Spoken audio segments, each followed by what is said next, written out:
नमस्कार दोस्तों, green turn YouTube channel में आप सभी का स्वागत है। आज हम करंट अफेयर के सेशन में बात करेंगे यूनिफॉर्म सिविल कोड के बारे में। अभी हाल ही में उत्तराखंड के मुख्यमंत्री पुष्कर सिंह धामी ने जो है एक कैबिनेट मीटिंग की, उसमें यूनिफॉर्म सिविल कोड को लेकर एक कमेटी बनाई गई है। ठीक है, तो भाजपा सरकार ने चुनाव से पहले जो जनता से वादा किया था उत्तराखंड में कि भाई हम लोग यूनिफॉर्म सिविल कोड जो है लागू करेंगे चुनाव जीतने के बाद, तो उस पर अमल करते हुए 24 मार्च को जो है मुख्यमंत्री पुष्कर सिंह धामी ने यूनिफॉर्म सिविल कोड को लेकर एक कमेटी बनाई है जो यूनिफॉर्म सिविल कोड का ड्राफ्ट तैयार करेगी।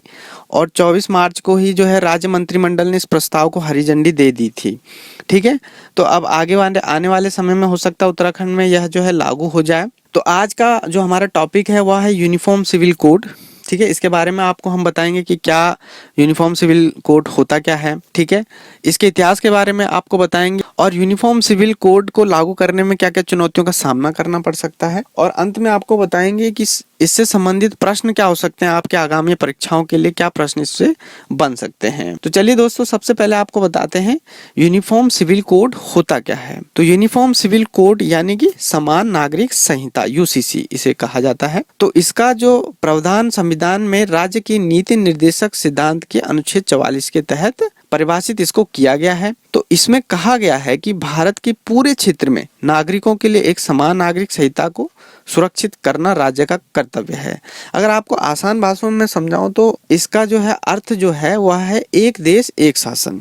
एक एग्जाम्पल के तौर पे मैं आपको बताना चाहूंगा कि जैसे हिंदू जब विवाह करते हैं तो हिंदू मैरिज एक्ट 1955 को वो फॉलो करते हैं। ठीक है, ऐसे ही अगर किसी हिंदू को अगर बच्चा गोद लेना है तो उसके लिए हिंदुओं के उसमें जो है नियम बना हुआ, कानून बना हुआ गोद प्रथा अधिनियम। ठीक है, वह अलग से है।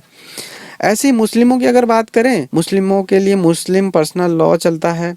ठीक है, ईसाइयों के लिए अलग जो है नियम कानून बनाए गए हैं। तो ऐसी देश में हर कम्युनिटी के लिए, हर समुदाय के लिए अलग अलग उनकी परंपराओं के लिए जो है शादी विवाह जैसी परंपराओं के लिए अलग अलग नियम बनाए गए हैं। तो जब यूनिफॉर्म सिविल कोड जब लागू होगा तो ये सारे कानून जो है अलग अलग जो है वो नहीं रहेंगे, फिर जो है एक ही कानून सबके लिए लागू होगा। ठीक है, अच्छा अब इसके इतिहास के बारे में आपको बताते हैं। तो जब भारत में जो है ब्रिटिश शासन हुआ करता था तो 1840 में लेक्स लॉकी की रिपोर्ट के आधार पर अपराध सबूत और अनुबंध के लिए एक समान कानून बनाए गए थे अंग्रेजों के द्वारा। लेकिन हिंदुओं और मुसलमानों के व्यक्तिगत कानूनों को जानबूझकर उन्होंने जो है कहीं छोड़ दिया था इसमें। तो दूसरी ओर ब्रिटिश भारत की न्यायपालिका ने ब्रिटिश न्यायाधीशों द्वारा हिंदू मुस्लिम और अंग्रेजी कानून को लागू करने का प्रावधान भी किया। ठीक है, इसके बाद क्या हुआ कि जब 1946 में संविधान सभा की स्थापना हुई संविधान बनाने के लिए, तो इसमें जो है दो प्रकार के सदस्य थे। मतलब एक ऐसे लोग थे जो मानते थे कि जो है समान नागरिक संहिता जो है समाज सुधार में जो है काम करेगी, यानी कि वह चाहते थे कि यह लागू हो। लेकिन एक समुदाय मतलब एक पक्ष ऐसा था उसमें जो नहीं चाहता था मतलब कि ये समान नागरिक संहिता जो है लागू हो, वह जो है व्यक्तिगत कानूनों को ही कायम रखना चाहते थे। तो जो ये व्यक्तिगत कानूनों को कायम रखने वाले लोग थे उनमें जो है मूल रूप से मुस्लिम प्रतिनिधि थे।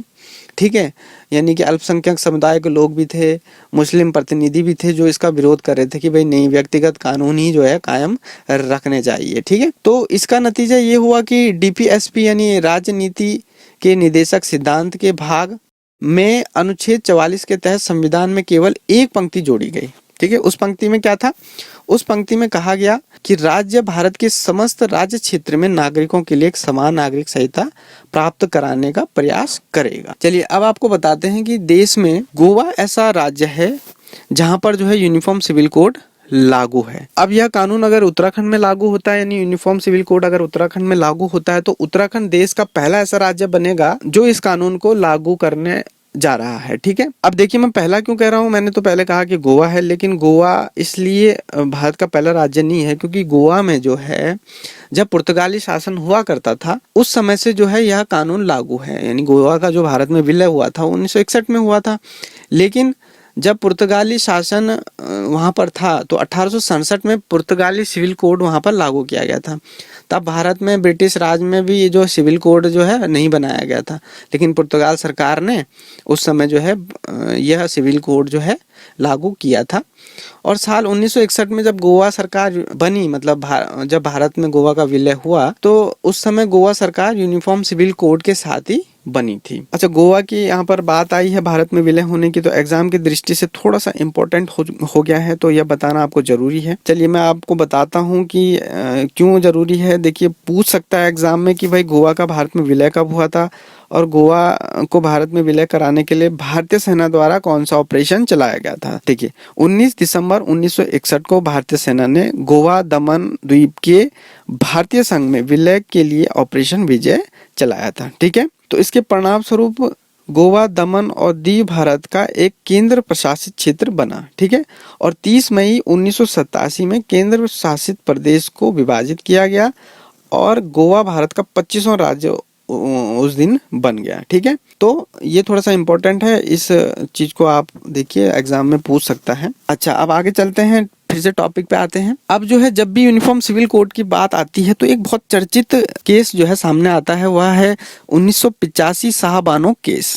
ठीक है, थोड़ा सा इसके बारे में बता देते हैं। शाहबानो केस जो था मोहम्मद अहमद खान बनाम शाहबानो बेगम के बीच जो चला था उसको शाहबानो केस कहा जाता है। तो इस मामले में क्या हुआ था 1985 में, तो ये जो दो पति पत्नी थे शाहबानो और मोहम्मद अहमद खान, दोनों एक दूसरे से तलाक लेना चाह रहे थे। मतलब मोहम्मद अहमद खान जो है अपनी पत्नी शाहबानो से तलाक लेना चाह रहे थे। 85 में शाहबानो ने आपराधिक प्रक्रिया संहिता की धारा 125 के तहत भरण पोषण की मांग के लिए सुप्रीम कोर्ट का रुख किया। यानी मेंटेनेंस के तौर पे जब क्या होता है, किसी का तलाक होता है तो होता है ना कि पति से मेंटेनेंस के तौर पे पत्नी पैसा मांगती है कि भाई मुझे इतना मेरे भरण पोषण के लिए पैसा लगेगा और तुम मुझे पैसा दो तलाक के बाद। तो वही चीज़ यहाँ पर आई थी। तो क्या हुआ कि उनके पति ने मेंटेनेंस राशि देने से जो है मना कर दिया था, क्योंकि मुस्लिम जो कम्युनिटी है, मुस्लिमों का जो लॉ है उसके हिसाब से जो है ऐसा कोई प्रावधान है नहीं। अब क्या हुआ कि जब उनके पति ने यह मना कर दिया वो देने के लिए, ठीक है, तो सुप्रीम कोर्ट ने भारतीय आपराधिक संहिता की धारा 125 को लागू करके शाहबानो के पक्ष में जो है इस केस में फैसला सुना दिया। तो यह विवादित मुद्दा हो गया था, तो कुछ लोग इस पर भड़क गए थे। तो उसके बाद क्या हुआ कि न्यायाधीश थे उस समय जो सुप्रीम कोर्ट के मुख्य न्यायाधीश YV चंद्रचूड़, तो उन्होंने जो है केंद्र सरकार को यानी संसद को UCC यानी कि यूनिफॉर्म सिविल कोड तैयार करने का निर्देश दिया था। अब इसके बाद क्या हुआ, जब यह आदेश वहां गया तो जो है केंद्र में उस समय कौन था, केंद्र में उस समय थी राजीव गांधी की सरकार। ठीक है, राजीव गांधी की पूरी मेजॉरिटी की उस समय सरकार थी और राजीव गांधी की सरकार अदालत के इस फैसले से संतुष्ट नहीं थी।